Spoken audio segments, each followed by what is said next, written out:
18 дугаар бүлэг. Оливер эрхэм найз нарынхаа сүрхийн нийгэмлэгт цагийг хэрхэн өнгөрүүлсэн тухай өгүүлнэ.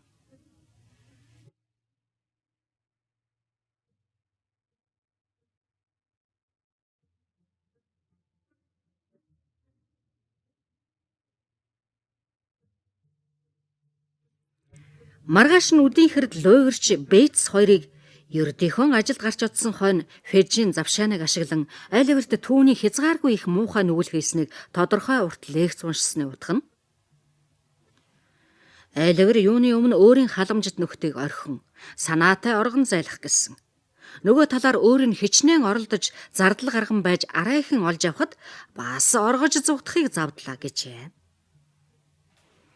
Фежи ноён Оливерыг олж аваад зохих цагт нь тусламж хүргээгүй л өлбөрч үхэх байсан байхаа гэж онцлон тэмдэглээд урд яг л иймэрхүү байдалд ороод байсан нэг жаал хүүд хүнийг өрөвдөх сэтгэлийн ёсоор тус хүргэсэн боловч тэр жаал даанч итгэлийн нэвдэж цагдаатай холбоо барихыг оролдсон учраас нэг өглөө Олд Биллэд дүүжлүүлсэн гэж тэр нэг жаалын тухай гунигтай зүрх шимшрэм түүх ярьж өглөө.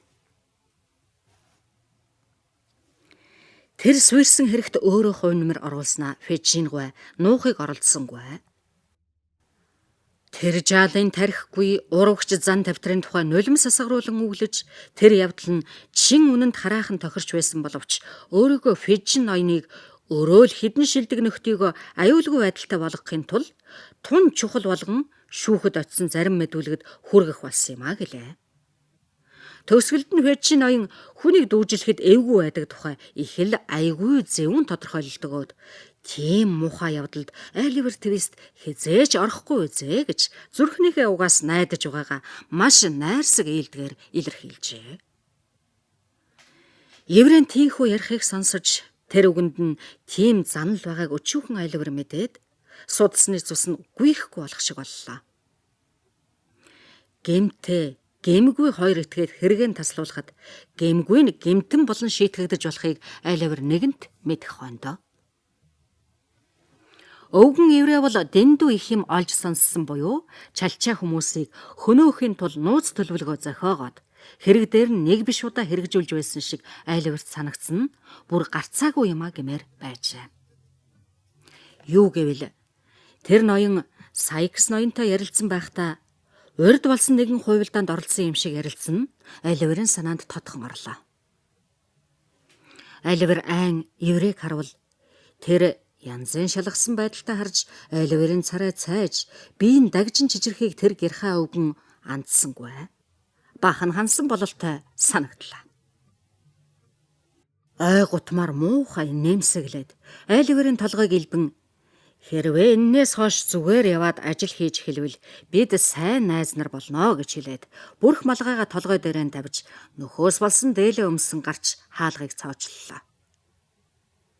Тэр өдрөөс эхлэн дараачийн хэдэн өдөр Оливерыг хар өглөөнөөс аваад шөнө дунд хүртэл ганцаарнг нь байлгадаг байсан учраас Оливер олон цагийн турш элдвийг эргцүүлэн бодсоор л суулаа.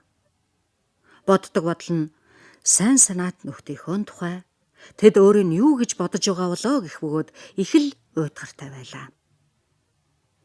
Тэгсээр бүтэн 7 хоног өнгөрөхөд еврей хаалгаан цоочлохгүй орхидог болж Оливер байшин дотуур нь хэсэх бололцоотой болжээ. Тэднийх маш зүдэр. Дээд давхрын өрөөнүүдэд модон том камин зуух, саран пайгаар хүрээлэгдсэн том хаалгатай, янз бүрийн хээ угалцтай хүрээ, ханан, хэртоос электрч хуучирснаас бүр харлжээ. Энэ бүгдээс нь хараад тэр байшинд урд тэр өвгөн еврейг төрхөөс ч өмнө нилээд сүрхэн улс суудаг. Харин одоо уйтгар гунигтай болсон боловч урд их сайхан хөл өмэн ихтэй байшин байсан байж магадгүй гэж Оливер бодлоо. Ханны үнцэг болон дээврийг аалзны тор бүрхсэн. Заримдаа Оливерыг өрөг тасалгаагаар сэмхэн ороод очиход огт нь хулган тал тийшээ гүйлдэн нүхэнд орхон үзэгдэнэ. Энд хулганаас өөр амтан үзэгдэж харагдахгүй. Үдийн бүдэг харанхуй болоход Өрөө тасалгаагаар өдрийн турш тэнэн ядарсан Оливер хүн амьтанд ойртохын тулд орох хаалганы гудамны өнцөгт хоргодон суугаад цаг тоолон еврей болон жаалуудыг эртэл суудаг байжээ. Бүх цонхны өмхөрсөн хаалтыг хааж цуурга төмрийг модонд тулган чангалсан байна. Дээрээс ганц дугараг нүхээр гэрэл орж ирдэг болохоор уламж бүдгээс гадна элдв янзын сүүдэр гарахын яана. Дээврийн ард талд гаднаасаа зэвэнд баригдсан тортой нэгэн цонх байх бөгөөд уйтгарлан байдаг Оливер түүгээр хараад олон цагийг өнгөрүүлэх нь олонтаа. Тэр цонхоор нь шагайхад байшингийн эмх замбраагүй дээврүүд, удаа тоосонд пад харалсан яндан, дээврийн модон дүрсэл харагдана. Хаяада тэр тэнд харагдах байшингийн парапетийн цаанаас цалбуурал толгой цөхөх боловч төтгөн алга болно. Оливерийн одон орныг шинжлэх газрынхан тэр цонх хадаасаар дүүрснээс гадна он жил удаж бороо шороо утаа униарт харлан халтайсан учраас янз бүрийн юмны дүрсэл харагдана. Гаднаас тэрнийг хүн амьтан олж харах буюу сонсох аргагүй байсныг зөөлвөл ариун Паулийн суврагын орой дээр амьдран байгаатай адилаа.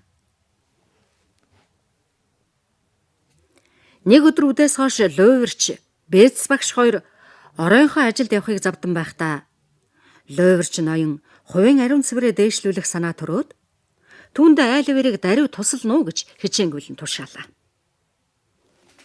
Оливерт тийхүү тус хүргэхэд туйлын дуртай байсны учрыг хэлвэл мууч гэсэн дэрэгдэх хүнтэй байх. Бас муу юм хийлгүүгээр дэрэгдэх хүмүүстэй итгэгдэхийг туйлын мөрөөдсөн болохоор тэгж тушаахт нь огт ярдгалсангүй. Оливер яаран бэлхэн байгаагаа мэдэгдэх гэж шалан дээр сууж, Лойверчийн хөлийг өвдөг дээрээ тавиад, Даукинс ноёны хэлснээр 2 зэрдийн хөлслөх ажилд орлоо. Англи хэлний ангийн ярианд бол эдгээр үгс гутал цэвэрлэх гэсэн үг юм. Ширээн дээр тавтай суугаад тамхи татан нэг хөлөө хайн хөдөлгөн бас гутлын өөр хүн энэ үед цэвэрлж харин тайлаад авч явчих аюулгүй сэтгэлийг төгшүүлэх муу яргүй байхад ухаантай амтан ирэх биш эрхчлөө тусгаар тогтнолтой байна гэж ухахын учраас юм уу? Эсвэл Лойверчийн зүрх сайн тамхины хүчин зөөлрөө юу? Үгүй бол амттайхан пивн тайвшруулан нөлөөлөө юм уу?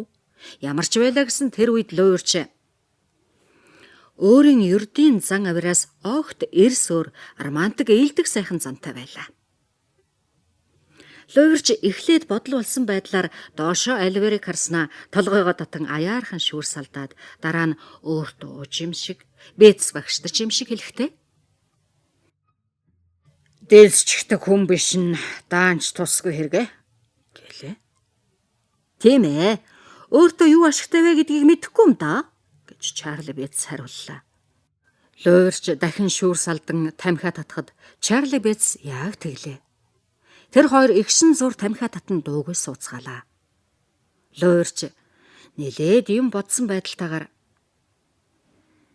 чи лав дэлсчдэг хүн гэдгийг мэдэхгүй байхаа мэдхүү гэж асуухад Оливер толгоогоо дээш нь болгон би мэднэ байх гэж бодож байна гэснэ. Та нар ч гэсэн бас тийм хүмүүс байхаа гэж төгдөрч асуулаа. Тун зөв гэж Лойверч хариулаад би тэгжил өөр ажилд орж муугаа үцэхгүй шүү гэлээ. Даукинсгүй ийм шийдвэрийн тухай мэдэгдээд малгайгаа ууртай гихчээр дугтуулан тавиад Бэц багш руу үдсэн янзтай харлаа. Тун зөв гэж Лойверч дахин давтаад Чарлич тэр, Фежинч тэр, Саксч тэр, Нэнсич тэр, Бэцч тэр бид бүгдээрээ л дэлсдэг улс. Нохой маанч тэр харин ч биднээс овж байх оо. Ядж ил үг алдахгүй шүү дээ гэж Чарли Бэц нэмлээ. Шүүхэд очиж гимэн чалчхаасаа яагаад лав хуцахгүй байх оо. Үгүй аа. Хүлж баглаад 2-7 хоног хоолгүй харсан ч үгүй ах шүү гэж Лойверч хэллээ. Яагаад ч уцахгүй даа гэж Чарли батллаа. Гайхалтай нохоо шүү. Гадны залууг инээх буюу дуулах гэхт нь хичнээн муухай харна гэж. Хийлээр тоглох гэхт нь хичнээн муухай архирна гэж. Өөр үлдрийн нохойг үзэж чадахгүй. Айда гэж Лойверч ярихад Чарли ястай Христос мөргөлтөө гэлээ.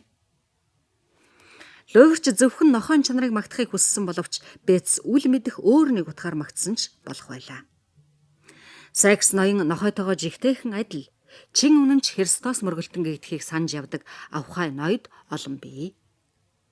Луйварч өөрөө мэргэжлийн тухай дандаа бодож байдаг учраас ярианыхаа уг сэдвт эргэн орох гэж. Зөө тэр чи яах вэ? Манай цэл залууд ямар хамаатай биш дээ гэлээ. Зүйтэй гэж Чарли цаашаагаад. Оливер чи Фижинээс юм сурахгүй яагав гэхэд Луйварч инээмсэглэн. Тэгээд бас юу хөрөнгөж шүү дээ гэлээ. Дараа нь зайлаад дог амьдрна гэж юу? Хар хэрэг цагаан болж хаалганы 8 чинь лам болсон хойно л гэж Чарли Бетс хэллээ. Оливер эмээсэн янзтайгаар би дурлахгүй байна. Би явах юмсан гэлээ. Фижинч тэгнэ бивэ гэж Чарли эсэргүүцэн. Оливер энийг маш сайн мэдэж байсан боловч өөрийн бодлыг шууд хэлчихвэл аюултай гэж бодоод зөвхөн санаа алдаад гутал суйрлах ажлаа үргэлжлүүллээ. Яана гинэ гэж Луйварч том дуугаар хэлээд. Чи өөр ичид завхыг мэддгүй хүн үү? Бахархах сэтгэлж үгүй хүн үү чи? Чи эндээс яваад найз нар дээрээ очиж тэднийг завшин амдрах санаатай байх шивдэ гэлээ. Бетс багш халааснаас 2-3 алчуур гарган шүүгээрөө. Чи өтгөр талгадуулмарч юм да гэж шийдэх бөгөөд. Яста балиар хэрэг шүү гэлээ. Луйварч их зантай зэвүүцсэн байдалтай. Би бол ингэхгүй шүү гэлээ. Оливер дөнгөж муухан инээмсэглэн.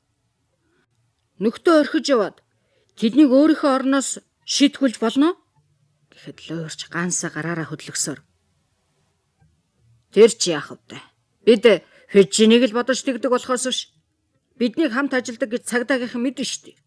Тэгэхээр хэрвээ бид зүхтаж зайлахгүй баригдах юм бол гайтай юм болж болох байхгүй юу? Ийм л учиртай байгаа юм. Тийм биз дээ Чарли гэлээ.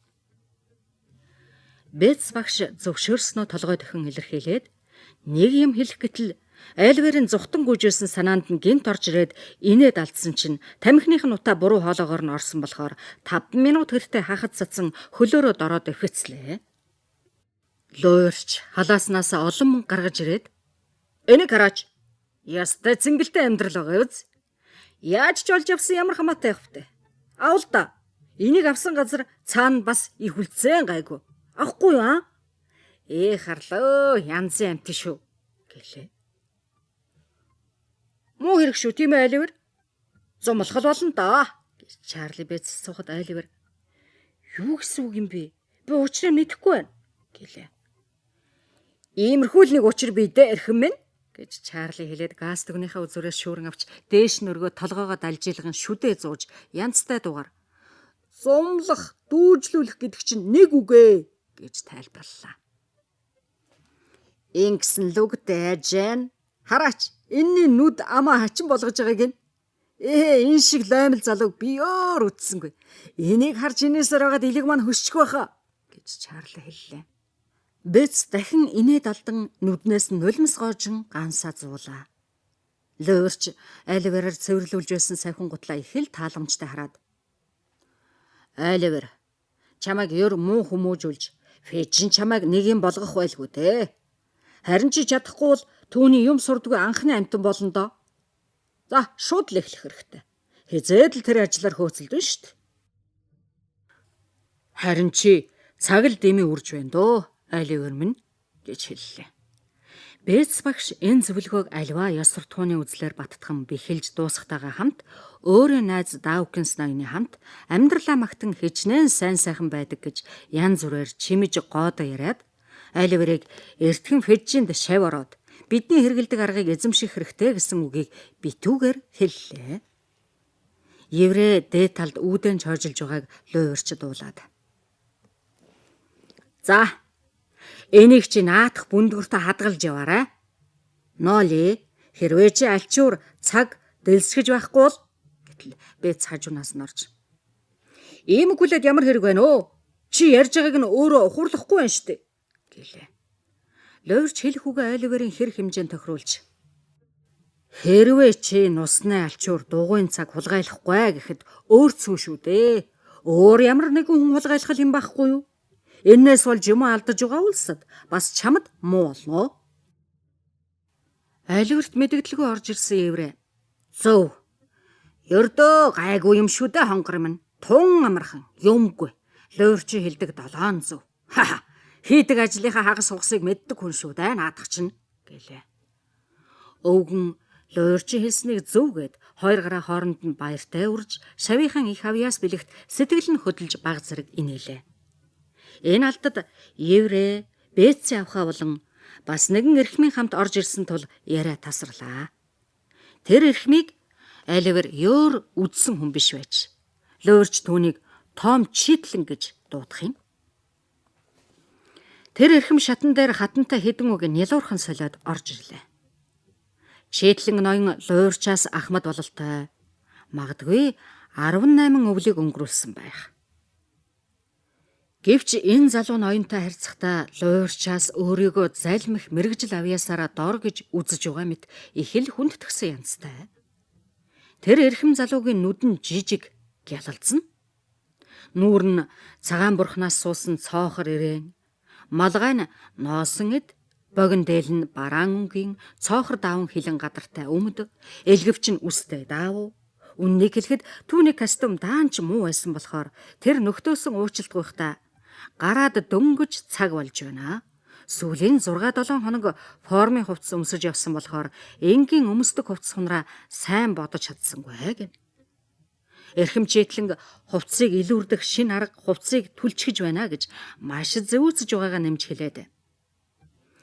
Гүнгийн засагтай тэмцэх боломж алга шүү дээ гэлээ. Бас ус тайр харгыг мөн тэгж үзээд хуулийн эсрэг хэрэггэл. Эрхэм Читлэн үгийнхээ төгсгөлд өгтлэн зүтгэсээр 42 хоног ганц ч тусал юм балгасангүй. Хэрвээ бүр хатаагүй байдаг бол намайг нэтгэрээрэ гэлээ.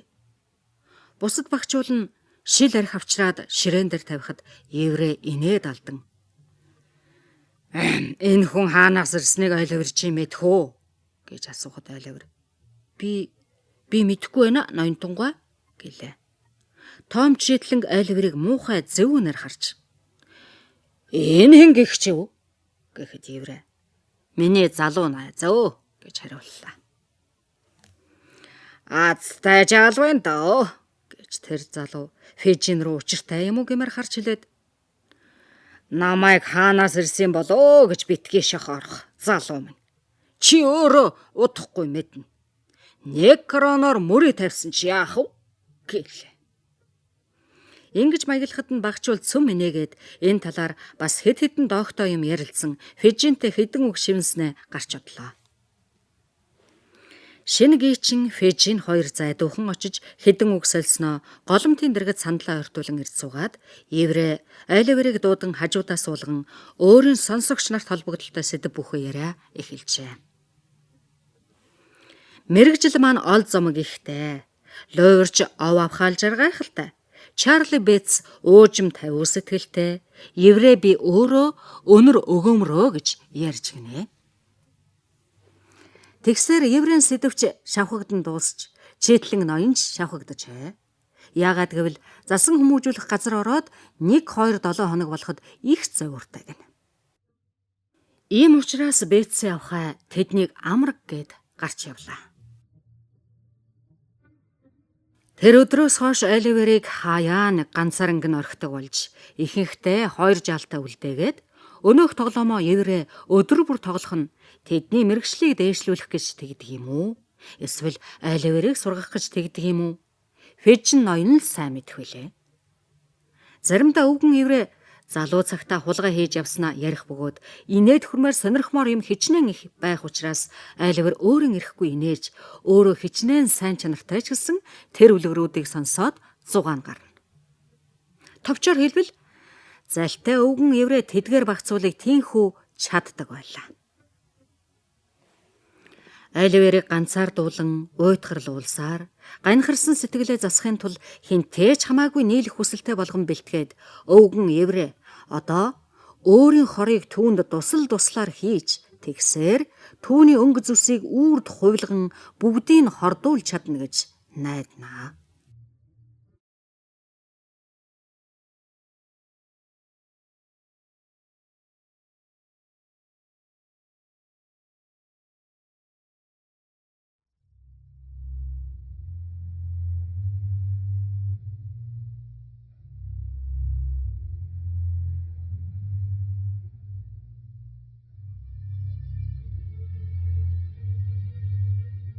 Арван 9-р бүлэг. Нэг сүрхий сайхан төлөвлөгөө хэлэлцэн шийдсэн тухай энэ бүлэгт өгүүлнэ.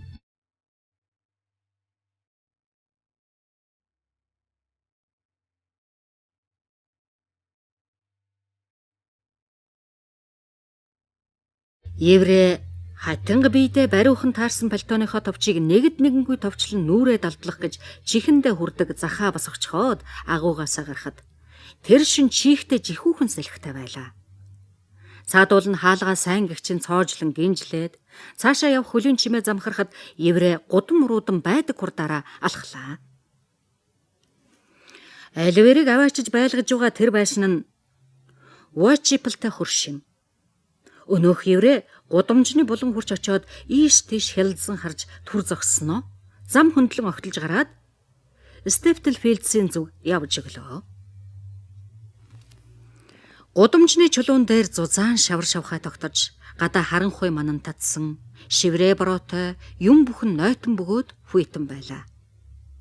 Тэр еврей шиг тийм л амьтанд чухам меншүн хэсүүжлэхэд нь яг таарсан байлаа. Тэр өөдгөө өвгөн өөрөө шавар шавхай хав харанхуй дотор төрсөн ямар нэгэн жигшүүрт хэвлэр мөлхөгч амьтан шиг хаалгууд хан сарвч нүхний дор очиж нуугдан хярж гидсээр явна.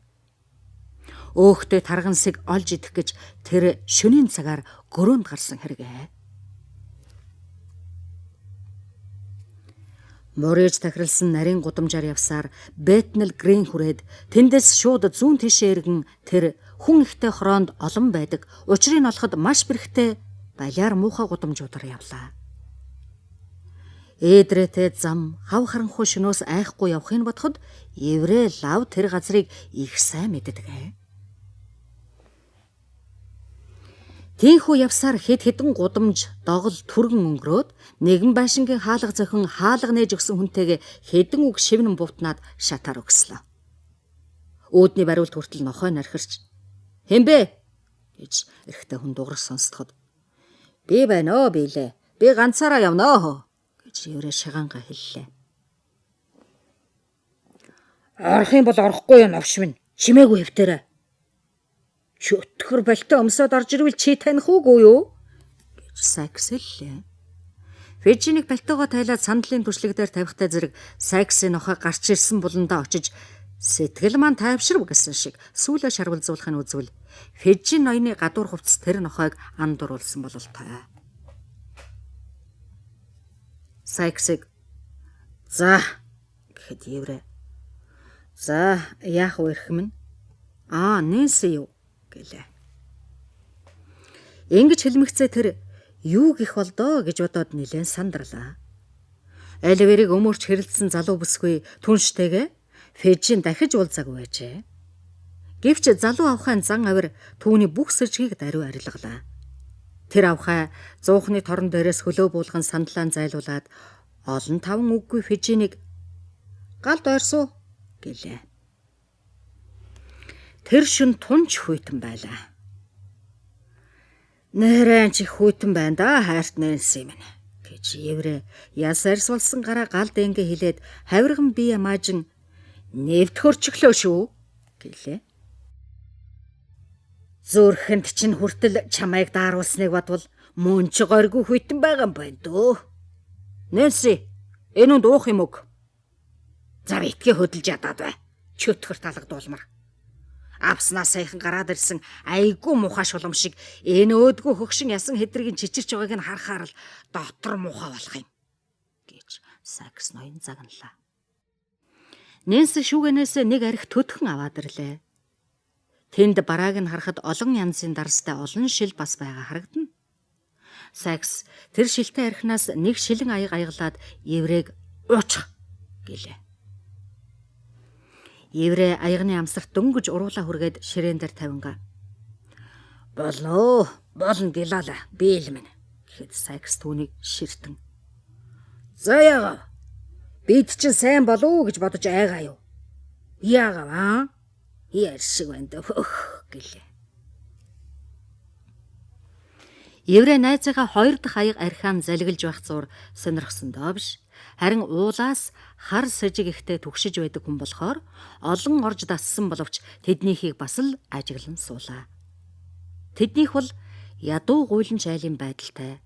Харин шүүгэнд нь байгаа арх дарсыг харвал тэр хүн ажил хийдгүү хүн юм байна гэж бодмоор сажигтай юм төдийлүүгүй. Харин тэртээ буланд 2-3 хүнд том мун байна. Голомтон дээр нь хар туулган хөшөөтэй амь сахигч бас нэгэн мун өлгөөстэй байна. Сайкс хил амаад олоолсоор. За, одоо би бэлэн байна гэлээ. Ажлаа ярилцах уу гэж Еврей асуувал. Ажлаа ярилцуулж ярилцъя. Хэлэх гэсэн бүхнээ цөмийн хэл гэж Сайкс хэлэхэд Еврей сандлаа урагш нахиулж маш нам дуугаар чирцэд болсон жаахан явдлыг ярих уу гэлээ. Тэг юу болов?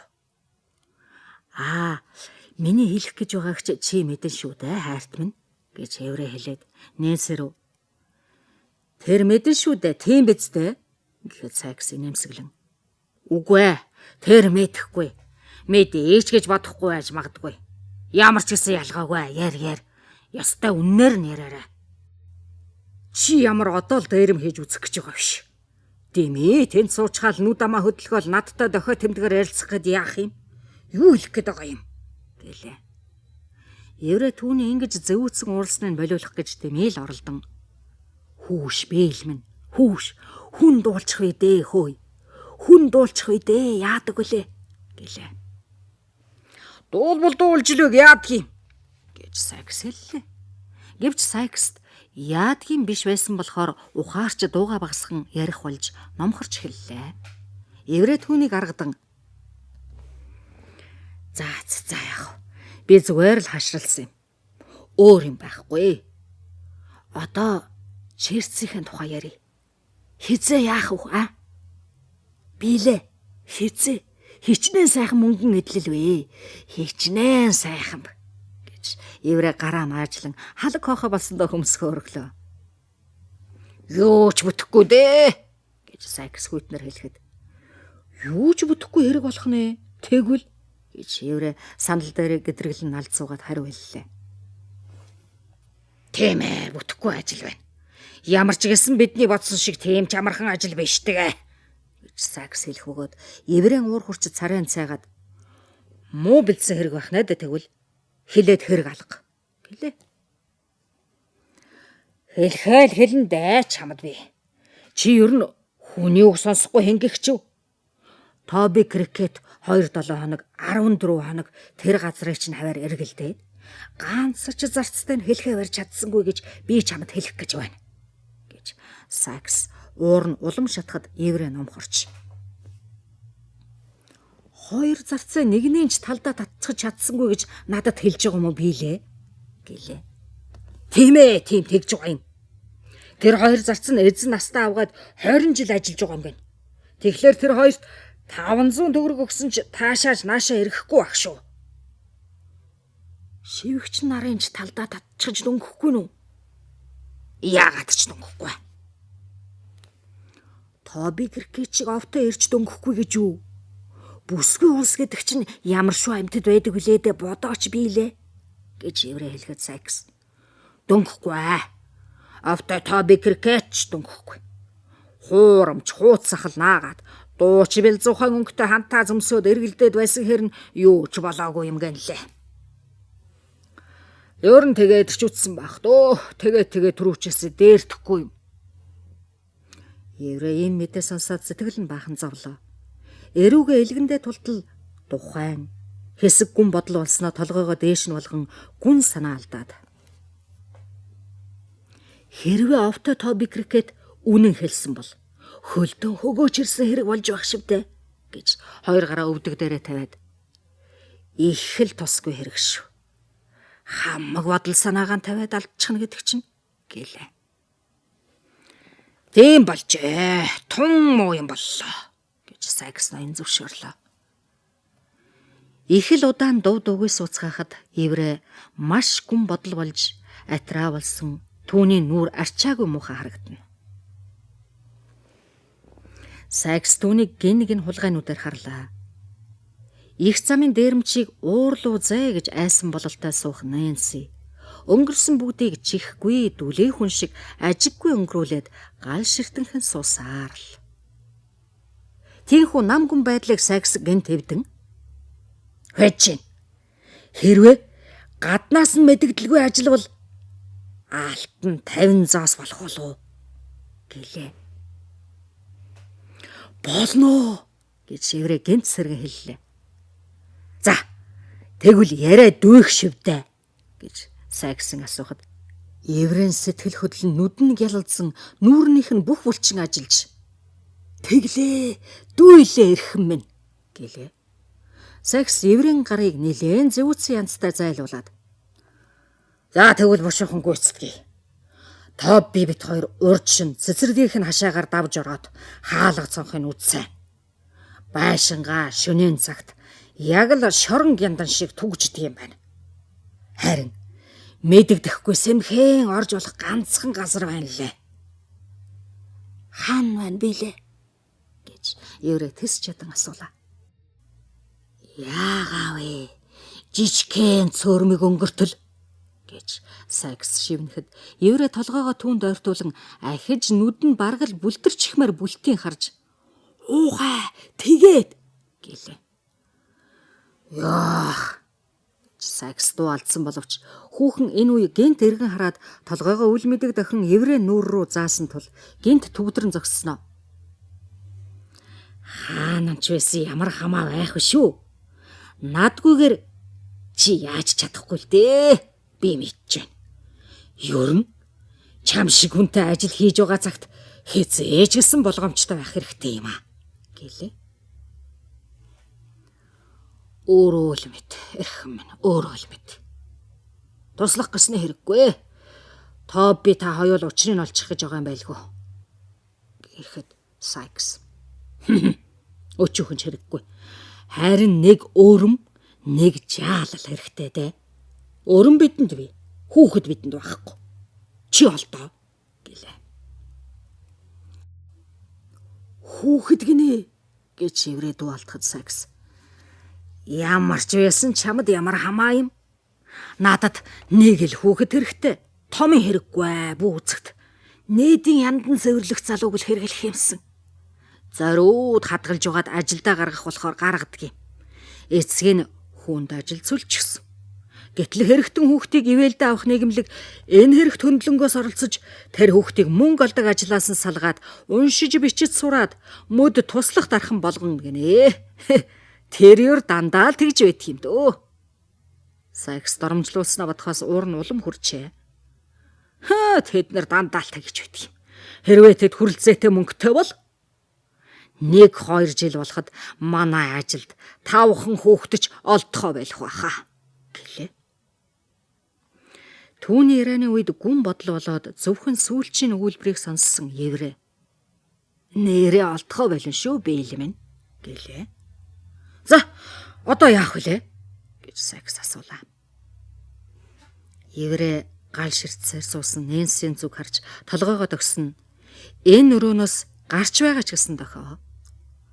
Сайкс энэнийг дэндүү дими болгоомжилсан гэж үзсэн мэт даалмөрөө тэс чадан хөдлөгсөн боловч Нэнсиг дагаж гаргаад аяг пив авчирчаалаа гэлээ. Нэнси гараа хөмхөн суудлал дээр хэвээр тавлан суусаар чамд ямар ч пив хэрэггүй шүү гэлээ. Хэрэгтэй байна. Би чамд хэлж гэн. Дими юм битгээд онгос.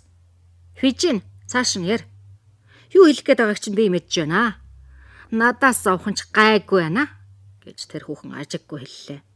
Еврэ эргэлзсээр Сайкс тэр хоёрыг ээлжлэн харсаар Сайкс эцэстэн. Нэр энэ ч манай хүүхэн яах вэ? Тийм биз дээ фэчин. Чи Айл язгуурын мэдэх хүн шүү дээ, сайн мууг нь. Тэгэхээр итгэж бололгүй яах вэ? Чалчаад явах хүн биш шүү. Тийм ээ, Нэнси.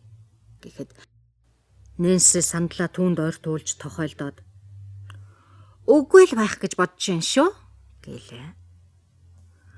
Үгүй ч үгүй л дээ хонгор минь гэж еврей хэлснэ. Гэвч гэд бас үгээ таслахад нь Сайкс. Гэвч юу гэж асуулаа. Төлдөр тэр үдэш дүрсэн алдаж загнасан шиг тэхгүй байгаа да. Би ч мэдэхгүй байна шүү гэж еврей хэллээ. Энийг Нэнси сонсоод инээд алдан нэг аяга коньяк залглаад толгоогоо зэвүүцсэн маягтай сэгсэрч. Явуулаад вэ. Бүү гот гэх зэргээр дуу алдан хашгирлаа.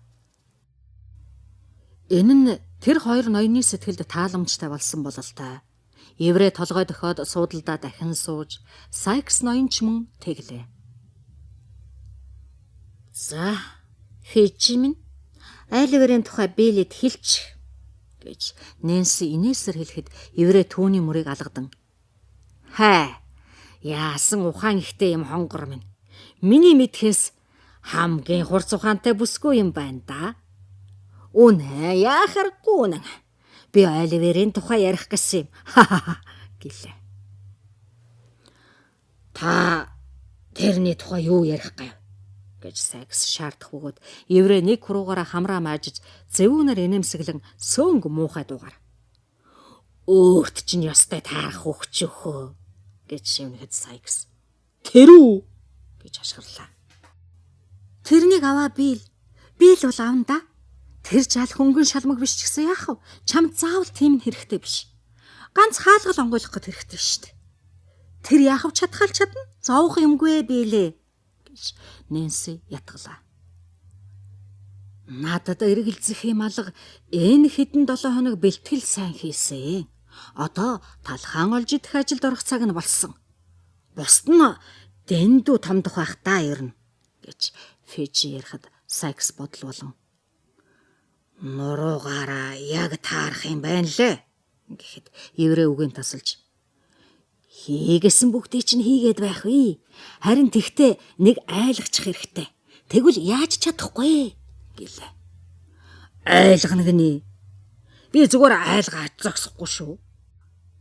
Ажилд орчход байтал оргохыг завдвал би давс хийвэл уустал, тус хийвэл дуустал гихч болгондоо. Чамд амьдаар нь үзүүлэхгүй шүү хийж гин. Тэрнийг над руу явуулахын өмнө сайн бодоорой доо гэж дээрэмж орон дороос авсан царилан харуулж хэлэхэд еврей хичээнгүйлэн. Энэ бүгдийг чинь би бодтол байсан юм аа. Би тунч анхааралтай ажиглаж хардаг байлаа л да. Тэрнийг бидний нэг чи хулгайч болсон шүү гэж мэдрүүлэх хэрэгтэй байгаа юм. Тэгвэл манай хүн болох нь тэрэ. Бүх насаараа манайх болно. Ойлгохтойхон юм болоогүй байгаа юм да гэлээ. Өвгөн хоёр гараа элгэндээ зөрүүлэн толгойгоо урагшин бүх юм бэгцээгээд баярлсандаа өөрөө өөрийгөө тэврэх мэтэй. Манайх гинэ. Чиний их гэж хэлэх чинь дутуу байх шивдэ гэж Сайкс хэллээ. Магадгүй эрхэм минь гэж еврей инээмсэглэх бөгөөд миний их ч гэсэн яах вэ билээ гэлээ. Сайкс хөмсөг зангидан хайрт найзаагаа муухай ширв татаад үүдэж бүр Common Garden тиймэрхүү хүүхэд 50-50-аараа эргэлдэж хургалддаг байхад чи тэднээс дуртайгаан шилж авч болох мөртлөө юунд чи энэ муцах гэржаалыг нэг их үнэрхэд байгаа юм гэхэд еврей баахан зовж твдсэн янзтай. Тэр чи надад ашиг алгалдаа хөө. Тэднийг авах хэрэг чалга. Тэд хэрэгт орлоо гэхэд дороо гөлөлзөөд мэдэгдэх болохоор аалдагдлаа гэсэн хэрэг шүү дээ. Харин энэ жаалыг чинь олигтойхон оролдоод байвал би өөр 20 хүүхдээс ч илүү юм бүтээж чаднаа гэж еврей хэлж биеийн барьж чадаад хэрвээ энэ жаал биднээс орвол биднийг илчлэх амтэн шүү. Ингэхлээр тэр бидэнтэй нэг адил заяа идэх ёстой. Ямар ч арга хэрэгэлсэн яа тийм? Надад ирэх нь байгаа болохоор би тэрнийг дээрмийн ажилд оруулчих. Ганц бодол маань энэ. Ер нь ядуу жаалыг замын алдуулснаас ингэвэл дээр шүү дээ. Тэгэхгүй бол аюултайч алдагдaltaйч болно гэлээ. Фежинийг хүн өрөвдөх үг хэлснээ дараа Сайкс дургүйн хурч хашгирахыг завдтал Нэнси Саадхийн "Хизээ гэж өдрөө тоолсон юм бэ?" гэж асуувал тосон авч "Нэрээ чухам хэдий тоолсон юм бэ?" гэлээ. "Нөгөөдөр шөнө гэж Тоби бид хоёр ярилцсан тохирсон. Наан нь юм болвол би мэдэхгүй юм" гэж Сайкс бүдэг дуугаар хэллээ. Болж. Саргүй шүн шүү гэж еврээс аашаалаа. "Тийм ээ, саргүй шүн. Олцсон олгоод авчрахад бүр зөгчгээд байгаа шивтэй." Сайкс толгой дохлоо. "Бас." Сайкс түүний үгийг таслан бүгдээр ингэ ярилцчихсан. Жижиг сажиг юмны талаар зовх юмгүй. Харин тэр хүүхдээ маргаан шороо нааш наваад ир. Би үүр цайлгаад 1 цагийн дараа тоос хөдөлгөнө. Чи амаан бариад дэгээл савл бэлэн байлгаарай. Чиний хийх юм ийм л байна гэлээ. Тэр гурав нэг хэсэг шуугилдан хэлэлцээд маргаан шороо бараг бүрийгээр Нэнси еврейгийн дочин Оливерыг авчрах боллоо. Үүнд Фежин залтайхан хэлэхдээ "Хэрвээ Оливер ямар нэгэн эсэргүүцэл үзүүлэхийг бодох магадгүй бол саяхан түүнийг өмөрч байсан хүүхэнд бараа болон явхад хинээс ч илүү би бэлэн байна" гэлээ. Бас хөөрхий Оливерыг Уильям Сайкс энэ ажлын үеэр эрх мэдэл ивэлдэ бүрэн авахар тохиролцсон. Тэрхүү Сайкс Оливертэй хэрхэн харьцах нь түүний дурын хэрэг. Хэрвээ Оливерт ямар нэгэн гай учрах буюу шийтгэгдэхэд хүрвэл еврейн зүгээс гомдол нэхэхгүй гэж яслан тохиролцлоо. Энэ зүйлийн талаар тохиролцохдоо Сайкс ноён эргэж ирээд хийх бүх мэдэгдлийн чухал хэсгийг овт Тоби Крикет батлан гэрчилнэ гэлээ. Сайкс ноён урьдчилсан хэлцээгээ дуусгаад коньяка нэг амсгаагаар золигон царилаараа сүрдүүлэн далайж дууны үгийг эн тэндээс нь үлэмж ая муутай аялан байдаг хоолоогоор хашгирч элдэн муухай хараал ёроол тавьж гарлаа. Сүүлд нь түүний сэтгэл ердийн ёсоор хөдлөн бадарсандаа болоод дээрэм хийх багаж хэрэгсэлтэй хайрцагаан үзүүлэе гэсэн боловч өрөөндөө ороод хайрцагт байсан олон багаж хэрэгслийн шин чанар чадал бүтсэн дэгжин байдлын тайлбарлаж амжаагүй байтал шалан дээр байсан хайрцагныхаа дээр сунан очоод тэр дороо унтаж орхилоо. Еврей захаа дахин босгож нүрэн далдлаад "Сайхан ойрсорой, Нэнси" гэхт нь хүүхэн "Та сайхан ойрсорой" гэлээ. Тэр хоёрын харц бие биед нь зэрэг тусч еврей түүнийг тулан ширтгэхэд хүүхэн хөдлөх янзгүй. Тоби Крикетийн адил үнэнч бөгөөд хөдөлбөргүй ажээ. Еврей хүүхэнд сайхан ойрсохыг дахин нэг өрөөгөөд түүний араар очиж Сайкс ноёны хатангар биеийг зөөлөвтөр нэг өшгөлж аваад шатаар тэмтэрсээр буулаа. Еврей харж явах зураа "Дандаа л юм байх юм та. Энэ бүсгүйчүүдийн хамгийн муу чанар нь ялахгүй юмнаас болоод айл язгуурын болсон юмыг санаж байх. Хамгийн дээд чанар нь гэвэл харин тэр нь түргэн өнгөрөх юм. Хүн гэдэгч шуудын алт авах гэж хүүхдэд муу санах юм дөө" гэлээ. Фежин өвгөн ийм атайхан юм бодсоор цагийг өнгөрөн шавар шавхайн дундуур муу оронцог өөдөө явхад луурч тэдний түүний буцаж ирэхийг тэс чадан хүлээж байлаа. Тэр шатаар доош буухтаа хэлсэн анхны үг нь "Оливер унтаж байна уу? Өөртөө нь ярих юм би юмсан" гэлээ. "Унтаад олон цаг болж байна өө" гэж луурч үүднийхэн зур хэлээд "Тэр байхгүй" гэлээ. Оливер шалан дээр дэвссэн хатуу муу дэвсгэр дээр бүх гихч нь унтаж байхыг харавал төгшөөр зовлон хоригдсон байгаа газрынхаа муухай хийх уйнаас болж үгсэн юм шиг цонхгор царайтай харагдана. Тэгтээ авс булшинд орсон үхтэл биш. Харин амьдрал саяхан түүнийг орхиж, залуу сүнсэн дөнгөж сая тэнгэрт таалаад, газар ертөнцийн муу хий агаар өнгийн хувиргаж амжаагүй мэт байлаа. Одоо хэрэггүй. Маргааш болъё гэж еврей хүүгээс зайлах зур хэллээ.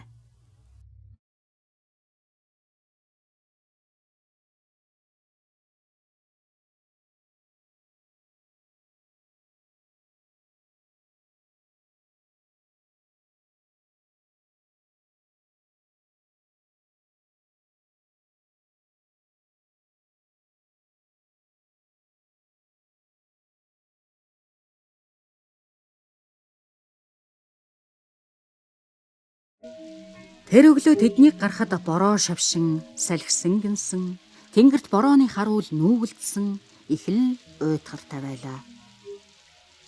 Шөнийн туж бороо орсон болохоор зам дагуу ус шалбааг тогтож, шуудо хоолоогоор ус бэлгчээ. Үүр дөнгөж тэмдгэрч байсан боловч уг уйтгарт байдлыг уламж даамжруулна. Үүрийн бүдэг бадагт гудамжны дэнлүүний гэрэл сүүн. Байшингуудын нойтон орой харанхуй гудамж гэрэлтэж цайсан юм огт үгүй. Хотын энэ хэсэгт боссон хүн нэг ч үгүй бололтой. Байшингуудын цонх тас түгжээтэй. Тэдний явж байсан гудамж нам гүм элен хулин. Деталийн ногоон замыг хүрэхэд үүр нэгэнт цайж гудамжны дэнлүү төлөв унтарсан байлаа. Хөдөөнөөс Лондон хот орохоор цөөн ачааны тэрэг аажуу яваа үзэгдэнэ. Шавар шавхаа болсон шуудангийн сүйхтрэг хаяа дэрэгдүр давхин өнгөрнө. Улаач нь замын талаар ааг зоог явах хөсөгчдийг ташуураар шавхурдах нь албан конторт хурч очих цагаас 15 минут хэртэ хожимдох аюулаас айсан хэрэгээ. Өдрийн гэрэлтэй гуанзнууд аль хэдийн онгойжээ. Бусад дэлгүүр мухалгууд нь онгойж эхлээд цөөн боловч хүн амьтанд тааралдах боллоо. Дараа нь ажилдаа явж байгаа бүлэг ажилчид, дараа нь толгой дээрээ загастай сав тавьсан эм хүмүүс, ногоо атсан илжиг хөлсөн тэргүүд, мах шуу атсан тэрэг, хувинтай сүүвэрсэн сүүний худалдаачид, хотын зүүн хэсэгт идэж уушны зүйл зарах гэж яваа хүмүүс тасралтгүй үргэлжиллээ. Хотод ойртох тусам хотын хөдөлгөөн үмэн шууган улам их болно. Тэднийг эргийн ганг Смит талбай хоорондоор өнгөрөхөд үмэн шууган нь учир нь үл ялгарах хөнгөнсөн чимээ хөл үмэн болж хувирлаа. Гэгээн цагаан өдөр нэгэнт болсон нь шөнийг хүртэл түүнээс илүү гэрэлтэй үе тохиолддгүй бөгөөд Лондоны хүмүүсийн тэн хагас нь их хөлтэй өглөө юуган эхэлжээ. Сайкс ноён наран гудамж, оргил гудамж хоёрыг өнгөрөөд Фиксфери талбайгаар явж Чизуэл гудамжаар Барбикэнд хүрч тэндээс урт нарийнаар явж Смитийн талбайд хүрэхэд жигтэйхэн янзын чимээ анаргарч Оливер Твист гайхлаа. Зах зээлийн өдөр байлаа. Бараг хөлийн шагай тулам шавар шавхай зуурлтна. Үхэр малын нуруунаас манарсан өтгөн уур дэгдэж яндангийн дэргэд бууж ирсэн мэт манантай нийлээд толгой дээгүр өтгөн үйл болон манарна. Гэвч талбайн төвдөх малын хашаа бүхэн түүнчлэн чөлөөтэй газар түр барьсан хашаа сарвч бүгдэд пиг дүүрэн хонь байх юм. Гоо шуудууны хажуу гадас уяанд үхэр малыг 3-4 эгнээ болгон уйжээ. Олны дунд тариачин, махны худалдаач, мал туугч, зөөгч хүүхэд шуухад хулгайч, ажилгүй тань үлч, адгийн гуйланч нарч байна. Мал туугчдын эсгэрэх, нохой хуцах, үхэр мөөрөх, хонь майлах, гахай чарлж дуугарах, зөөгчдийн хашгиралдах, энэ тентгүй хараад зүхэх хэрэлдэх чимээ сонсно. Хонхо дуугарах, гуанз бүхнээс хүмүүсийн хөнгөнөн ярилцах чимээ дуулна. Захын өнцөг булан бүрээс зодолдох, түлхэлцэх, шахалдах, хашгирч гууглах, муухай бахирах, олны дундаас цухтан гарч ийш тийшээ гүйлдэх, нүүр гараач угаадгүй, сахал сан байгаач хустгүй, бохир балиар хүмүүс үзэгдэх. Энэ бүхний учир зүг нь үл олдох тоймгүй хачирхалтай сэтгэлийг төрүүллээ. Оливерийг ардаасаа чирэн явж исэн Сайкс ноён олны яг дундуур тохиолцоор зам гарган явна. Тэр хүүгийн гайхан сонирхож байсан элдв юм хүмийг өчүүхэн ч үл анзаарна. Сайкс хажуугаар өнгөрсөн найзтай 2-3 удаа толгой тохиж Өглөөгөр ганц балга арх залгичхий гэсэн олон урилгыг хүлээн авалгүй явсаар олноос мултарч Хаузер Ленер ороод Холборн руу явлаа. Сайкс Сент Эндрюгийн цагийг хялан хийн хараад "За залуу минь 7 цаг юу юугүй болох нь. Бошуухан гараад ирээ. Битгий мөнгө надад лазам минь." Гэхдээ хамт яваа өчүүхэн ханыхан гараас угс татлаа. Оливер байдаг хүчээрээ дээрэмчнийхээ түргээ алхахыг гүйцэж яваад алхах гүйх хоёрын хооронд бараг шогшин байлаа. Хайд паркын булан хурч Кашингтон руу эргээд тэр хоёр хурдан алхалхаан болж Сайкс яаралгүй алхах болоод байтал тэр хоёрын ард явсан хоосон хөлсний морин тэр хурч ирлээ. Түүн дээр Хаунслоо гэж бичээстэй байхыг Сайкс үзээд их л ээлдэг байдал гарган "Бид хоёрыг айлоор түргээд өгчихгүй юу?" гэж гуйлаа. "Суу. Энэ танаа жаалуу" гэж өнөөх морин тэрэгч өгүүлэхэд Сайкс Оливерийг ширтэн харж гар буутай халаас руугаан гараа явуулаад "Тийм ээ, миний хүү байгаа юм" гэлээ. Морин тэрэгч Оливерийн амсгаатаж байгааг ажиглаад "Аав чинь чамаас арай л хурдан явдаг юм а да, тийм үү хөөмн" гэхэд Сайкс өрсөн. "Тийм биш ээ, даадсан юм. Алив гараас бэр. Бошуухан орог юм" гэлээ. Сайкс ингэж хэлээд тэргэнд суугаад морин тэрэгч түүнийг шуудатай юм дээр хэвтэж амраад яваа гэлээ. Замын дагуу явсаар янз бүрийн баг нь өнгөрөхөд Оливер "Энэ хүн намайг хаашаа аваачих гэж байгаа юм бол" гэж улам гайхна. Явсаар Кенсингтон, Хайлтс Смит, Чизүүк, Кьюбриж, Брентфортыг өнгөрсөн боловч дөнгөж сая л замдаа ороод яваа юм шиг шуугуулсаар л байлаа. Тийхүү явсаар тэд Сүих тэрэг ба морд гэдэг буудлын газар ирээд зогслоо. Тэндээс өөр тийшээ мөрийн эргэсэн бололтой зам холгүй харагдаж байлаа. Сайкс тэргнээс яарвчлан буухтай Оливерийн гараас барьсаар түүнийг өргөн буулгаад зэвүүнээр харж их л утга учиртай янзаар халаасаа тамтарлаа. "За хүмүүн баяртай" гэж морин тэрэгчин хэлэхэд Сайкс өрсөн. "Энд чинь муу зантай амтан байгаа юм" гэж хэлхийн зур Оливерийн гараас сэгсэрлээ. "Муу зантай амтан, муу гөлгийг энэнд нэг их сүрхий юм бодоод яах вэ" гэлээ. Нөгөө хүн тэргэндээ сунга "Би тэгж бодохгүй. Тэгэхэд өнөөдөр сайхан өдөр байна шүү" гэж хэлээд хөдлөлөө. Сайкс түүнийг бүр холдтол хүлээж байснаа Оливерийг "Ийшээ тийшээ юм хараад явж болно" гэж хэлээд цааш нь дагууллаа. Тэд гуанцны ойролцоо гарсан замаараа зүүн гар тийшээ эргэж тэндээсээ баруун салаагаар нь олон том цэцэрлэг ноёдын байшин дундуур яван явсаар хаяа аяга пий уух гэж түр саатан хотод хурч ирлээ. Нэгэн байшингийн үүдэн дээр Хэмптон гэж том үсгээр бичсэн байхыг Оливер ажиглажээ. Тэр хоёр хотын зах дээр очиж хэдэн цаг нөхцөөгөөд дахин буцаж ирээд нэр нь бараг баларчихсан нэг гуанзны галтгоонд орж хоол захиаллаа. Тэр өөрөө хуучин, намхан таацтай, тэг дундаа ясмодтой. Зуухны дэргэд байсан өндөр түшлэгтэй хэдэн урт сандал дээр ажлын хувцастай харахад нүдэнд хүйтэн хэдэн хүн сууж байлаа. Тэд Оливерийг ёор ажигласангүй. Сайкс их ч нэг анзаарсангүй. Сайкс тэднийг анзаарсангүй тул Оливер хоёул тэдэнтэй хавтан сүрхий юм бололгүй өөрснөө нэг буланд очиод суулаа. Бага саг хүйтэн мах эзний дараа Сайкс ноён тамхиа 3-4 дахин татсан болохоор эндээс цаашаа явахгүй нэ гэж Оливер итгээд өглөө эрт босч замд ядарсан учраас нэг хэсэг үргэлж байснаа би ядарч чилсэн тамхины утаанд цогцсны ирэхээр унтаж орхилоо. Оливерийг Сайкс түлхэн нударч сэрээхэд хав харанхуй болсон байлаа. Оливер бос суугаад орчин тойрноо ажиглавал эрхэм ноён нь нэг ажлын хүнтэй гүцтэй дарс тавьчихсан их л найрсаг дотн сууж байлаа. "Та тэгээд Дорд Халифорд хүрэх гэж байгаа юм уу?" гэж Сайксыг асуухад өнөөх хүн уусан архинда уруу болсон ч юм шиг эсвэл магадгүй чангарсан ч юм шиг "Тэгнэ. Тун модохгүй явлаа. Морь маань өглөөнийх шиг их ачаатаа буцахгүй. Хурдан ч явна. Энийг морьныхоо эрүүл мэндийн төлөө аваалгачих. Сайн морь шүү" гэлээ. Сайкс шинхэн найзтай арх барьсаар "Тэгээд та бид хоёрыг гэр хүртэл хөл залгуулна уу?" гэвэл тэр хүн архиа унгаа "Шалуухан явах юм бол болгүй яах вэ? Халифорд орно гэсэн баха" гэлээ. "Цааш нь Шепард хүрнэ. Явъя.